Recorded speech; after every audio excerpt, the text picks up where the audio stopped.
Anggota Kompolnas Khairul Anam, saudara, menegaskan polisi juga mendalami aliran dan penerima dana dalam kasus pemerasan warga negara Malaysia di konser DWP. Hal ini disampaikan Khairul Anam yang ikut serta dalam sidang kode etik kasus pemerasan warga negara Malaysia di konser DWP. Khairul Anam menyebut dalam sidang etik penyidik dari Propam Polri juga mendalami aliran dana hingga penerima dana di kasus pemerasan yang dilakukan oleh polisi di konser DWP. Saat ini polisi telah menyita uang sebesar 2,5 miliar rupiah yang menjadi barang bukti kasus pemerasan konser DWP dan akan mengembalikan uang ini kepada korban.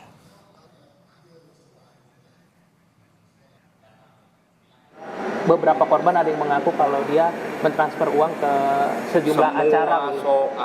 Soal dana kemarin ditelusurin bagaimana mendapatkannya, siapa yang menyimpan, bagaimana penyalurannya, dan saya kira itu sangat penting. Pak, itu ada keterlibatan pengacara nggak Pak? Karena nanti di sidang.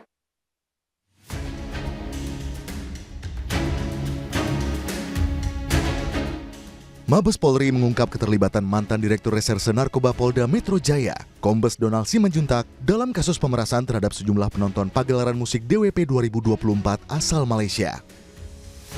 Kepala Biro Penerangan Masyarakat Divisi Humas Polri, Brigjen Pol Trunoyudo Wisnu Andiko menjelaskan bahwa Donald mengetahui dan membiarkan anggotanya memeras penonton konser DWP, baik warga negara asing maupun warga negara Indonesia. Hasil sidang kode etik Direktur Reserse Narkoba Polda Metro Jaya, Kombes Donald dipecat tidak dengan hormat karena melanggar kode etik Polri. Tidak melarang anggotanya saat mengamankan penonton konser DWP 2024 yang terdiri dari warga negara asing maupun warga negara Indonesia yang diduga melakukan penyalahgunaan narkoba. Namun pada saat pemeriksaan terhadap orang yang diamankan tersebut telah melakukan dengan permintaan uang sebagai imbalan dalam pembebasan atau pelepasan.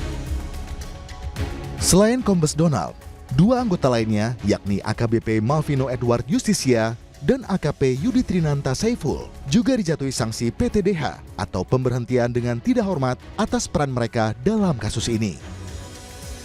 Keduanya terbukti mengamankan penonton konser dan meminta sejumlah uang kepada mereka untuk pembebasan.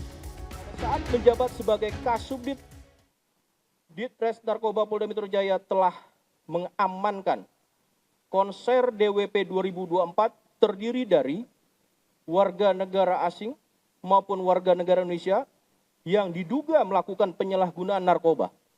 Namun pada saat pemeriksaan terhadap orang yang diamankan tersebut telah melakukan permintaan uang sebagai imbalan dalam pembebasan atau pelepasannya. Dari hasil penyelidikan, Kepala Biro Pengawasan dan Pembinaan Profesi Divisi Propam Polri, Brigjen Pol Agus Wijayanto mengungkapkan telah menyita barang bukti uang sebesar 2,5 miliar rupiah. Ia menegaskan bahwa barang bukti tersebut akan segera diserahkan kepada korban pemerasan.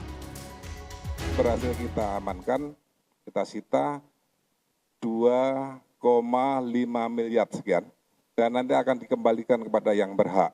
Tentunya ini dalam rangka pendataan dilakukan oleh di Propam, baik Biro Paminal, Biro Provos kita temuin, dan nanti akan ada proses di sana.